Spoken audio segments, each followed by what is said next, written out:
حضرت آدم علیہ السلام کی وفات کے تقریباً 1000 سال بعد حضرت نوح علیہ السلام دنیا میں تشریف لائے۔ حضرت آدم علیہ السلام کے بعد آنے والی نسلیں نہایت نیک، صالح اور اللہ کی عبادت کرنے والی تھی، لیکن وقت گزرنے کے ساتھ ساتھ شیطان نے لوگوں کو ایک نئی چال میں مبتلا کیا۔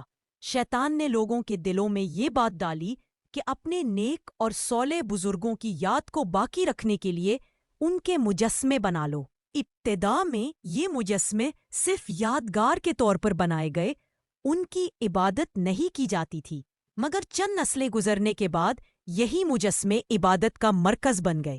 یوں شرک عام ہو گیا اور اللہ وحدہ لا شریک کی عبادت ختم ہونے لگی۔ ایسے نازک وقت میں اللہ تعالیٰ نے حضرت نوح علیہ السلام کو نبی بنا کر بھیجا۔ قرآن مجید میں سورہ نوح میں اللہ تعالیٰ فرماتا ہے، یقیناً ہم نے نوح کو اس کی قوم کی طرف بھیجا کہ اپنی قوم کو اس سے پہلے ڈرا دو کہ ان پر دردناک عذاب آ جائے۔ حضرت نوح علیہ السلام نے اپنی قوم سے فرمایا، اے میری قوم، میں تمہیں کھلا کھلا ڈرانے والا ہوں، تم اللہ کی عبادت کرو، اس سے ڈرو اور میری اطاعت کرو، اللہ تمہارے گناہ معاف فرما دے گا۔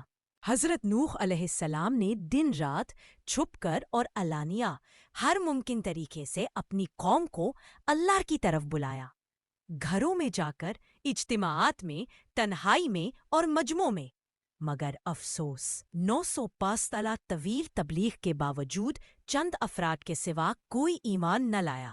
قوم آپ کا مذاق اڑاتی، آپ کو دیوانہ کہتی اور چیلنج دیتی کہ اگر سچے ہو تو عذاب لے آؤ۔ آخر کار اللہ تعالیٰ نے حضرت نوح علیہ السلام کو وحی فرمائی کہ اب اس قوم میں ایمان لانے والا کوئی نہیں۔ یہ سن کر حضرت نوح علیہ السلام نے اللہ سے دعا کی، اے میرے رب، زمین پر کسی کافر کو زندہ نہ چھوڑ۔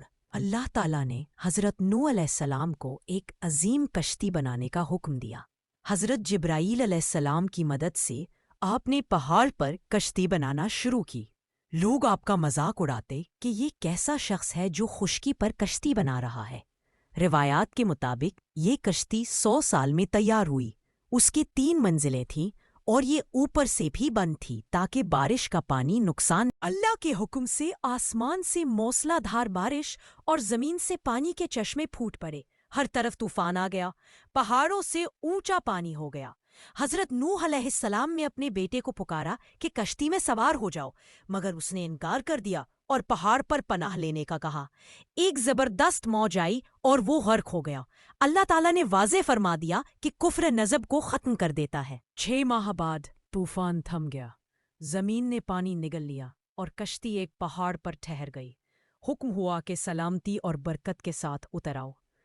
اسی جگہ سے انسانوں اور جانوروں کی نسل دوبارہ چلی۔ حضرت نوح علیہ السلام کے 3 بیٹوں سے دنیا کی آبادکاری ہوئی۔ قرآن کہتا ہے، اور ہم نے نوح کی اولاد ہی کو باقی رہنے والا بنایا۔ ناظرین، یہ واقعہ آج بھی ہمارے لیے ایک کھلی نشانی ہے۔ اللہ ہمیں شرک سے بچائے، توحید پر قائم رکھے اور انبیاء کے راستے پر چلنے کی توفیق عطا فرمائے۔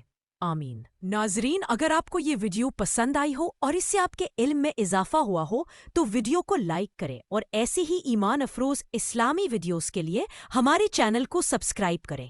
اس ویڈیو کو اپنے دوستوں اور گھر والوں کے ساتھ بھی ضرور شیئر کریں تاکہ نیکی پھیلانے کا ذریعہ بن سکے۔